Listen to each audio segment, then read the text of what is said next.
Hi everyone, it's Sunny. I think we're live. Sometimes this has a bit of a delay, and so if I was sitting here staring at the screen waiting for it to go live, I do apologize. Okay, so today we are going to talk about my top 3 test taking techniques. So some of you know this and some of you don't know this. I spent the first 20 years of my adult life in the military. And so we take a lot of tests. A lot of people wouldn't think that, but we take a lot of tests in the military. And so one of the things that they really push is test taking strategies. Because they want to give you all the tools that you could potentially need in order to successfully pass the test that you are taking, whether it's a promotion exam or a job proficiency test, or whatever it happens to be. So I wanted to share with you my top 3 test taking techniques that I've learned over the years, I've implemented, and they're actually a part of the CNS prep course, but there are so many more test taking techniques inside the CNS prep course. Okay, so my first one is to stop studying. Just stop studying at least 1 to 2 days before you take the exam. And here's why. So the CNS exam is pretty nerve-wracking. I don't know anybody that took it and wasn't nervous about taking it, whether that was nervous about passing or the outcome of it, because it is only offered twice a year. And so if you don't make it the first time, you've got to go through the whole rigmarole of studying again and taking the test again and paying the fee. So there's a lot of anxiety that comes with the CNS exam. And so one of the things that you can do to help drive down that anxiety is to stop studying a day or two before the exam. If you don't know it at that point, you're not going to know it just before the exam. I know a lot of people study right up into the moment that they walk through those doors to take the test or log in to take the test.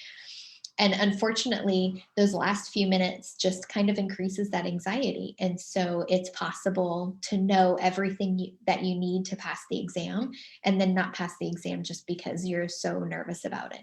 So stopping at least a day or two before you take the exam is key.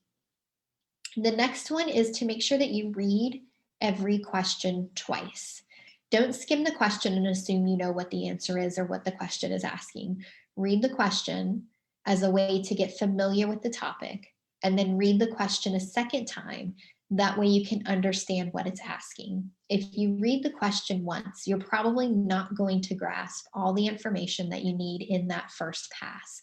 You might have an idea of what they're asking, but you won't grab all the specific nuances of the question to understand what the best answer is going to be for you. So read the question again. And after you've read it the second time, try to answer it before you read the answers, because if you get it right, that's going to boost your confidence for choosing that answer. So if you read a question, and let's say the question is something like, what is necessary to, or what's not necessary to digest and absorb B12 in the body. And so if you skim it, you may not pick up the not necessary. You just might pick up the what's necessary to digest and absorb B12 in the body. And so in your mind, you're thinking, oh, well, that's easy. That's intrinsic factor.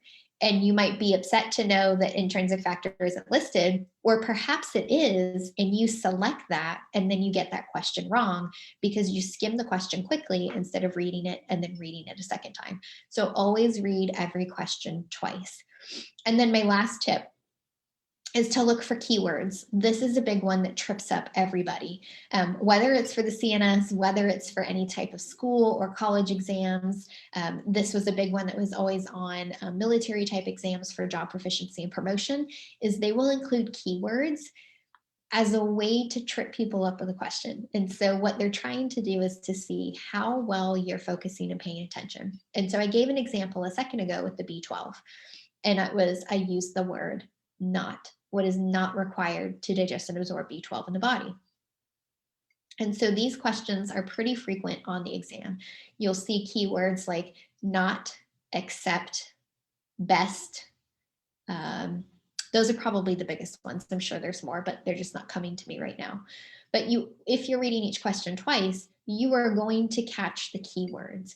Best is one that seems to trip a lot of people up. There may not be a black and white, yes or no, 100% correct answer. it may not be the answer that you think it should be. So you have to pick the best answer that's there. And when you see that, you're going to see options that have 3 right things and 1 wrong thing in it. And then all the other ones might have 3 wrong things and 1 right one in it. Even though that one with 3 right things and 1 wrong thing contained a wrong thing, it is the best option out of the 4 presented. So there may not always be a definitive right or wrong, but there will be a best option out of the 4 available, or the 5 available, depending on what the question is.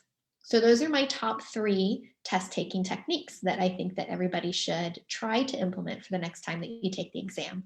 And just as a recap, they are: stop studying 1 to 2 days before the exam, because if you don't know at that point, you're not going to have it once you walk into the exam, and all it's going to do is drive up your anxiety. Read each question twice. Every question, read it twice, regardless of how confident you feel about the question and the answer. Always read it twice. And then make sure that you're looking out for those keywords: the not, accept, and best. Those are the most common used, but there are others. Make sure that you're always looking out for keywords in the questions as you're reading. Okay, so that is it. Very short, sweet, and to the point. And those are my top 3 test taking techniques. There is more inside the CNS prep course, but these are ones I think everybody can benefit from. Have a great day. Bye.